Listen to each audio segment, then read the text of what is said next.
বাবা রে, আমি আবার ডিম আনতে যাবো। আমি 15 দিন আর ঘর থেকে বেরোব না।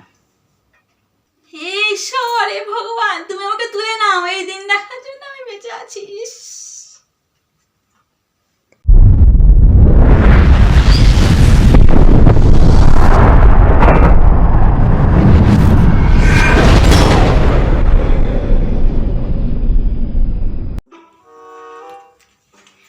আরে বাবা, দাঁড়াও দাঁড়াও, কি তোমার জামা মাথায় কেন? আরে জামা মাথায় কি ছকে দিছি নাকি?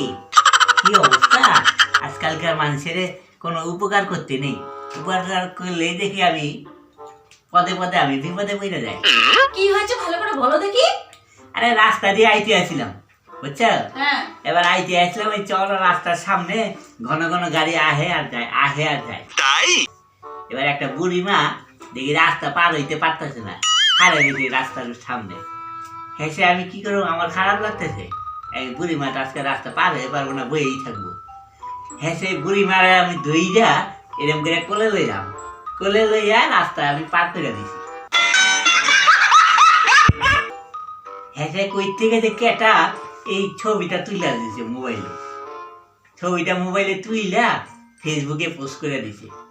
এবার বুড়ি মারে আমি পার করে দিয়া আমি মোবাইল দেখতে দেখতে আইতাছি, হঠাৎ করে দেখি আমার আর এই বুড়ি মায়ের ফটো এই মোবাইলের মধ্যে দেখা যাইতেছে। নিচে আবার লেখা দিছে যে এখনকার দিনে প্রেমের কোনো বয়স হয় না।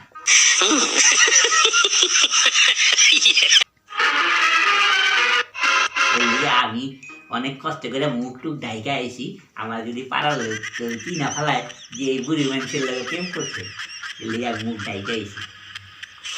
তোমারই তো বলি খালি বুদ্ধি। কি আমার তুই কি দোষ আছে এখানে কদিন? কাজটা তুমি ভালো করেছো, মানুষের উপকার করেছো। হ্যাঁ। তোমার একটা কলেজ নিতে না বলেছিল? কলেজ নিতে কেন নিল? বুড়ি কেন এরকম হাত ধরে নিয়ে যেত না?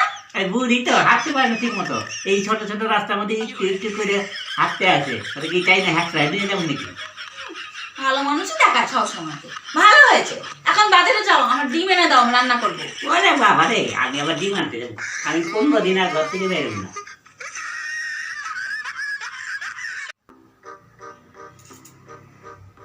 কি রে বাবু, এত তাড়াতাড়ি চলে এসেছিস যে?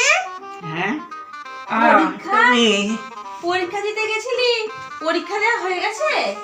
আর পরীক্ষা আমি দিইনি, রাত হয়ে গেছে, আমি চলে আইছি তাড়াতাড়ি স্কুল থেকে। মানে? আরে উল্টা পাল্টা সব আজে বাজে সব প্রশ্ন করে পরীক্ষার মধ্যে, আমি দেখে আমার রাগ হয়ে গেছে। আচ্ছা, পরীক্ষা আমি না দিয়ে বাইরে পড়ছি। মানেটা কি? পরীক্ষার মধ্যে প্রশ্ন আইছে কি, এত রকমের ভালো ভালো প্রশ্ন থাকতে আমার প্রশ্ন করছে কি পরীক্ষার মধ্যে লিঙ্গ পরিবর্তন করো। হ্যাঁ, তো ভালো প্রশ্ন তো ব্যাকরণে। ভালো প্রশ্ন, লিঙ্গ পরিবর্তন করো। হ্যাঁ। আমি দেখে আমার রাগ হয়ে গেছে, আমি কেন আমার লিঙ্গ পরিবর্তন করতে যাব? আমার হেভি রাগ হয়ে গেছে। এবার নিচে নিচে আমি বড় করে মোটা করে আমি লিখে দিয়েছি, আমার কোটি টাকা দিল আমি লিঙ্গ পরিবর্তন করতে পারবো না। এই কথা লিখা সাদা খাতা আমি জমা দিয়ে বাইরে বলছি। কেন এরকম আমার বাচ্চা মানুষ এরকম উল্টা পাল্টা সব প্রশ্ন করবো? রাগ হয়ে গেছে, আবার চলে আইছি। সাহস কত বড়! তাহলে এবছরে ফেল করবি, এবছরে এই ক্লাসেই থাকবি, তুই ছোটদের সাথে পড়াশোনা করবি। তুমি এই কথাটাকে প্রশ্রয় দিতেছ? তুমি তো আমার লগে যাইবা কালকে মাস্টারে জিগাইবা এরকম কেন আজে বাজে প্রশ্ন করবো? কি অবস্থা, নাকি লিঙ্গ পরিবর্তন তার মানে কি ওইটা বোঝায়? ঈশ্বরে ভগবান, তুমি আমাকে তুলে নাও, এই দিন দেখার জন্য আমি বেঁচে আছি। এও বোঝে না, এও কথাটা সাপোর্ট করবো। মাস্টারে বকবো কি আমার এই বই গেছে লেগলো।